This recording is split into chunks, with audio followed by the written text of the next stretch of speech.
Hello, YouTube. This is Will Little, of course, national speaker, motivational speaker, community activist, life coach, and mentor. I'm here sitting with Bobby Mayhew, a friend of mine who had reached out to me because her nephew needed some real serious coaching. At the time, she thought that I would be the perfect person to actually talk to her nephew. So I'm gonna ask her, what was one of the thoughts that ran through her head when she seen that her nephew was going through certain things, and why she reached out to me. Hello, everyone. Reached out to Real Little. I seen some problems and things that was going on with my nephew. He was like very angry. He always had anger in him. He was going through a lot of different things, far as with his father. At one time, his father was always in his life, and then at one point, it was like he just disappeared. And I just was seeing different things and different changes in him, and it was hurting me and it was hurting his mother. So I came to Will Little to reach out to him so he can have a conversation with him, and it really helped. It really worked, and it really changed his life. Okay, so we'll bring your nephew over and we'll talk to him so he can actually give a testimony of what actually triggered that change in him and what he was going through before the talk came about. If he feel free to express that. Such your name, anything else? My name is Elijah Scott, and I'm the teenager that wanted Will help. Keep going. Yeah. So before I talk to you, what was going on in your mind? It was like just constant anger that I couldn't get rid of. That I felt as though like my personality wasn't like a normal, regular human being. Mm-hmm. I felt as though my personality, I felt like it was really dangerous towards myself and towards others. And feeling like that, I really noticed that I was a bad person before I talked to Will. And I did it because I reached out to Will because I didn't want to lose my life. I felt as though my anger was that powerful that I could have lost my life. I didn't want to get incarcerated. I felt as though my anger could have got me in that situation as well. And I felt as though since I talked to him, I feel free. I can wake up in the morning without balling my fists up. I can wake up in the morning and just be happy that I'm alive, and be happy that my anger and all that darkness and bad thoughts is gone. That I don't think about to this day anymore because I talk to Will. And I feel like if it wasn't for Will, I wouldn't have graduated.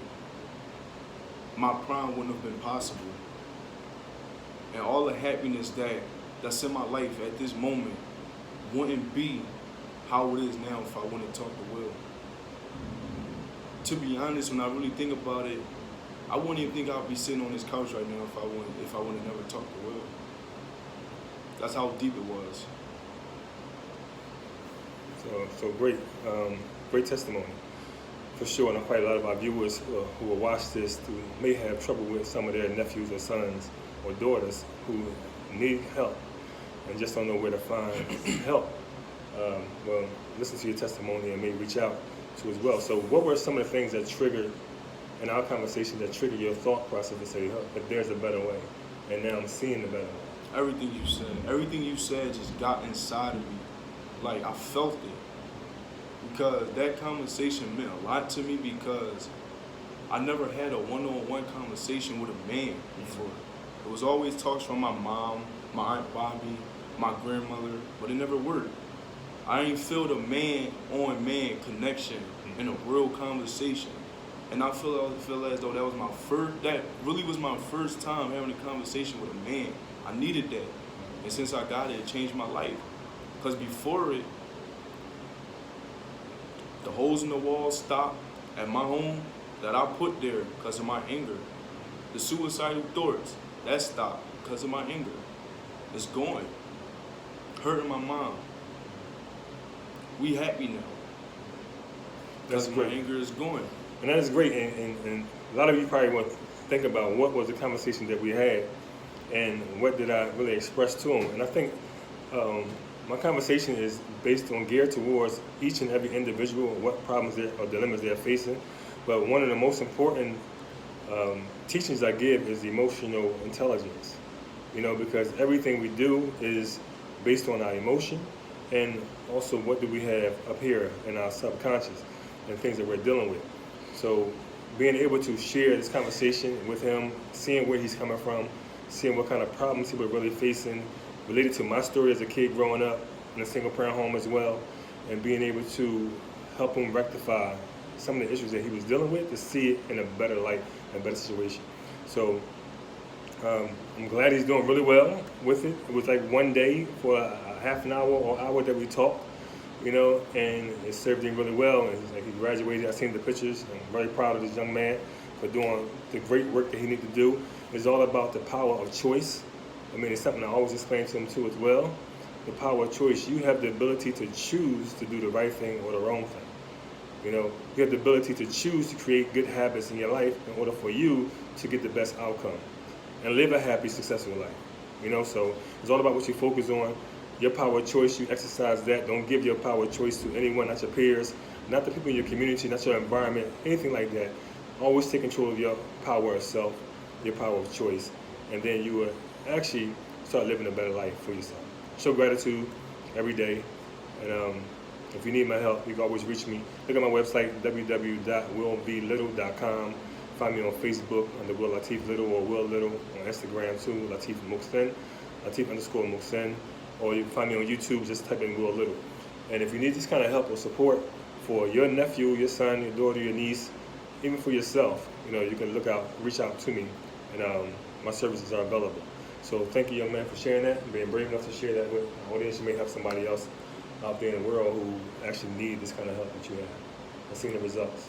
And the surprise that I have for you is that I read your whole book in a day. And I also have a favorite chapter, and that was Falling Off, chapter 4. Wow, great. And the crazy part about it is that was my first time reading a book ever. Wow, right. It was. Right.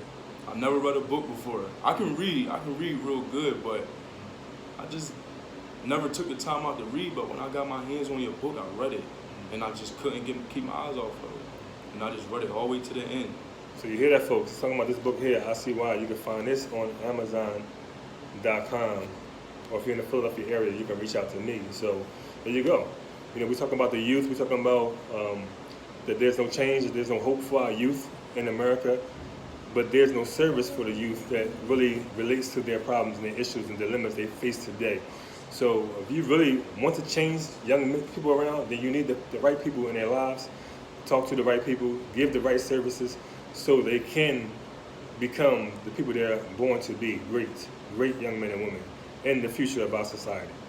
So thank you. On that note, thanks again for sharing this story with everyone, giving that testimony, and hopefully hear from you guys soon if you need this kind of help and support. Peace, live in it.